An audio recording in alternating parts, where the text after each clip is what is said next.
আপনাদের জন্য নিয়ে আসছি আজকে আমি কলা পাতায় মোড়ানো কলা সুজি দিয়ে নতুন একটা পিঠা। তো হ্যালো এভরিওয়ান, আসসালামু আলাইকুম। কে কোথায় থেকে দেখতেছেন, দেশ বিদেশ যে যেখান থেকে বসে আমার এই রেসিপিটা দেখতেছেন সবাইকে জানাচ্ছি সালাম এবং অভিনন্দন, শুভ সন্ধ্যা।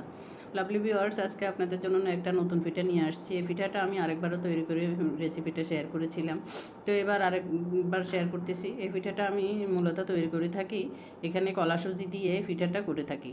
এই পিঠাটা তৈরি করা একদম সহজ, সংক্ষেপ, একদম আধা ঘন্টার ভিতরে আপনি পুরো পিঠাটা প্রসেসিং করে নিয়ে তৈরি করে খেয়ে নিতে পারবেন। এত সহজ এবং সংক্ষেপ, সারাদিন আর অপেক্ষা করতে হবে না। আমরা আমাদের দেশে যে জ্বালা পিঠা বানিয়ে থাকি এটার জন্য পুরো একটা দিন অপেক্ষা করতে হবে বা পুরো একটা রাত অপেক্ষা করতে বানাতে হয়, রেখে দিতে। এটাতে এই ধরনের কোনো ঝামেলা নাই, ঝটফট বানানো যাবে এবং অতি সহজে সংক্ষেপে বানানো যাবে। এত স্বাদের পিঠা, স্বাস্থ্যসম্মত, কোনো রকমের তেল দেওয়া হয়নি এবং পানির ভাপে সিদ্ধ করে বানানো হয় বলে অনেক বেশি স্বাস্থ্যসম্মত। তো ভিউয়ার্স, এখন এই পিঠাটা তৈরি করার জন্য আমি মূল উপাদানগুলি এখানে কয়েকটা কলা নিয়েছি। এগুলি হচ্ছে ঢাকায় বাংলা কলা। কয়েকটা কলা, আমার হাজব্যান্ড অনেকগুলি কলা নিয়ে আসছে। আসলে কলাগুলি বাসায় ও মনে করেছে রেখে খাওয়া যাবে, আসলে কিন্তু কলাগুলি রেখে খাওয়া সম্ভব হচ্ছিল না। সবগুলি উপর থেকে সবুজ, কিন্তু কলাগুলি একদম মজে গেছে, এগুলি একদম গাছ পাকনা কলা। তো এই কলাগুলি থেকে এখন আমি বড় বড় কলা, এসে জন্য 4টে কলা নিয়ে নিলাম। নিয়ে এখানে পরিমাণ মতো একটু চিনি দিয়ে দিচ্ছি। চিনিটা আপনাদের ইচ্ছে হলে দিতে পারেন, আবার নাও দিতে পারেন, কারণ আবার পিঠা তো মিষ্টি ছাড়া একদম ভালো লাগে না। তো হাত দিয়ে কষলিয়ে নিয়েছি আমি সবগুলি কলা ভালোভাবে, কোনো ব্লেন্ডারও লাগবে না, একদম সফট একটা ডো হয়ে যাবে কলা দিয়ে কলাটার। এখন কলার মধ্যে দিয়ে দিচ্ছি পরিমাণ মতো সুজি। সুজিটা কিন্তু কাঁচা টালা সুজি না। সুজিটা দিয়ে আমি অল্প অল্প করে সুজি দিবে, একবারে সবগুলি সুজি দিব না, একবারে সবগুলি সুজি দিয়ে দিলে হয় পরিমাণে বেশ কম হয়ে গেলে তখন কিন্তু অসুবিধা পড়তে হয়, কারণ হয়তো হাতের কাছে আর সুজি নাও থাকতে পারে। তো এখন এই ডোটা আমি ঠিক এরকম একটা ডো করে তারপর ডোটা এক সাইডে রেখে দিব রেস্টে 10 মিনিটের মতো।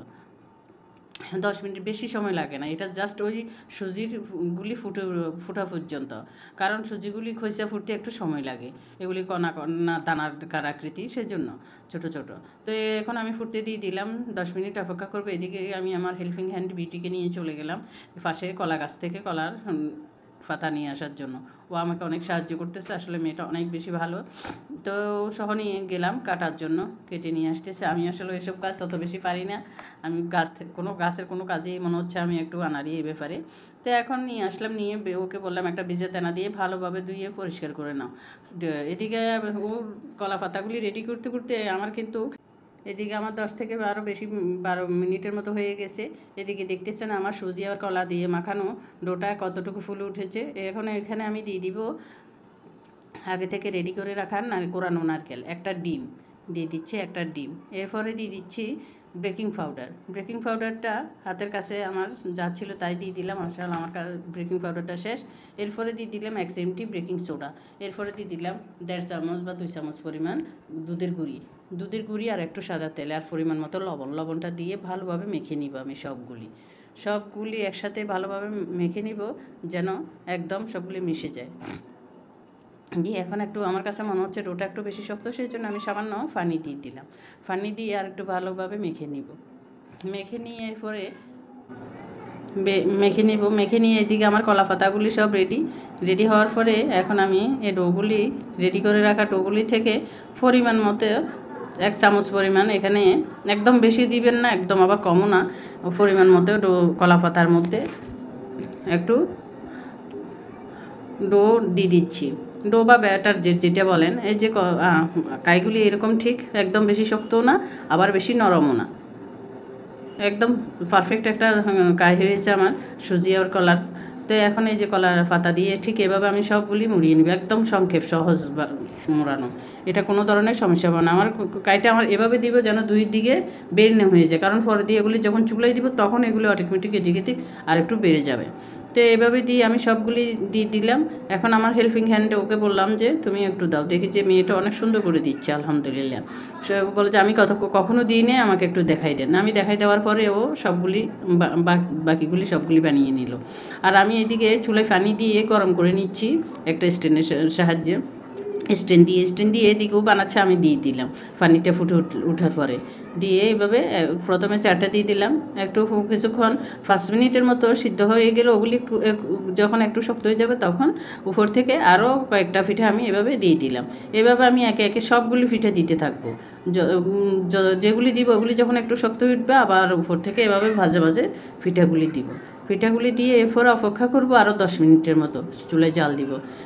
দিতে দিতে দেখবেন কলা পাতারগুলি একটু কালার এরকম হয়ে আসবে, তখন বুঝতে হবে আপনার পিঠাগুলি হয়ে গেছে। এখন একটা কাঠির সাহায্যে আমি পিঠাগুলি চেক করে দেখতেছি, দেখি যে আলহামদুলিল্লাহ আমার পিঠাগুলি সুন্দর হয়ে গেছে, একদম মসৃণ হয়ে বাইরে হয়ে আসতেছে কাঠিটা। এই যে আমি এখন চুলা থেকে নামিয়ে নিলাম, নামিয়ে নিয়ে ঠান্ডা করে নিচ্ছি। ঠান্ডা করে নিয়ে একটা প্লেটে আমি সাজিয়ে দেখাচ্ছি আপনাদেরকে। এরপর একটা পিঠা আপনাদেরকে ভেঙে তারপর শেয়ার করে দেখাচ্ছি পিঠাটা কত সফট এবং ফ্লাফি হয়েছে, একদম সফট হয়েছে, সুন্দর। এই যে দেখতেছেন ফাঁস দিয়ে বের হয়ে গেছে। আমি কিন্তু মাঝখান বরাবর দিয়েছিলাম কাইগুলি। এখন দেখতেছেন এই যে পিঠাটা দেখে বুঝতে পারতেছেন কতটা সফট হয়েছে, একদম স্বাস্থ্যসম্মত। এই পিঠাগুলি আসলে সবাই খেতে পারবে। তেলের পিঠা অনেকে পছন্দ করেন না, কিন্তু বিশেষ করে এই কলা পাতায় মোড়ানো এই পিঠাগুলি সব অঞ্চলে চলে এবং সবাই খুব পছন্দ করে। আমাদের সন্দ্বীপেতে এই পিঠাগুলি জ্বালা দিয়ে বানানো হয়, চাউলের গুঁড়া দিয়ে। এগুলি অনেক বেশি পছন্দ সবাই। এই পিঠাগুলি পছন্দ করে না এমন মানুষ খুঁজে পাওয়া মুশকিল হবে সন্দ্বীপে। তো আমাদের সন্দ্বীপে তো বানানো হয় জ্বালার বীজ দিয়ে এবং চাউলের গুঁড়া, ভিজে চাউলের গুঁড়া দিয়ে এই পিঠাগুলি বেসিক্যালি বানানো হয়। রাত্রে বা সকালে এগুলি মেখে ফেলে রাখা হয়, এরপরে প্রায় 8-10 ঘন্টার পরে জ্বালা ফুটে উঠলে তারপরে এই পিঠাগুলি বানায়।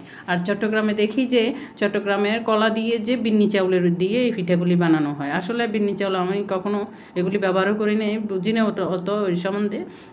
আমি কলা দিয়ে সাধারণত সুজি দিয়ে এভাবে বানিয়ে থাকি। তো কার কাছে কেমন লাগলো জানি না। লাভলি ভিউয়ার, যদি ভালো লেগে থাকে আমার এই রেসিপিটা, আজকের এই রেসিপিটা, তাহলে যদি পেজ থেকে দেখে থাকেন একটা ফলো দিয়ে যাবেন, আর যদি ইউটিউব থেকে দেখে থাকেন তাহলে একটা সাবস্ক্রাইব করে যেতে ভুলবেন না। আমার এই রেসিপিটা কেমন লাগলো অবশ্যই কমেন্ট করে জানাবেন। সবাই ভালো থাকবেন, সুস্থ থাকবেন এবং এই পিঠাটা একবার হলো বানিয়ে ফ্যামিলি সবাইকে বানিয়ে খাওয়াবেন এবং তাক লাগিয়ে দিবেন, দেখবেন সবাই অনেক বেশি পছন্দ করবে। তো লাভলি ভিউয়ার, যদি আপনাদের হাতের কাছে যদি এরকম কলা পাতা না থাকে, কলা পাতার ব্যবস্থা করার সুযোগ সুবিধা না থাকে, তাহলে আপনারা ফয়েল পেপার দিয়েও বানিয়ে নিতে পারবেন, বা একটা ফেয়ালার বা ছোটো ছোটো কাফে দিয়েও বাফে দিয়ে নিতে পারবেন। তো সবাই এভাবে তৈরি করে খাবেন ইনশাল্লাহ। সবাই ভালো থাকবেন, সুস্থ থাকবেন। আল্লাহ হাফেজ, আসসালামু আলাইকুম, শুভরাত্রি।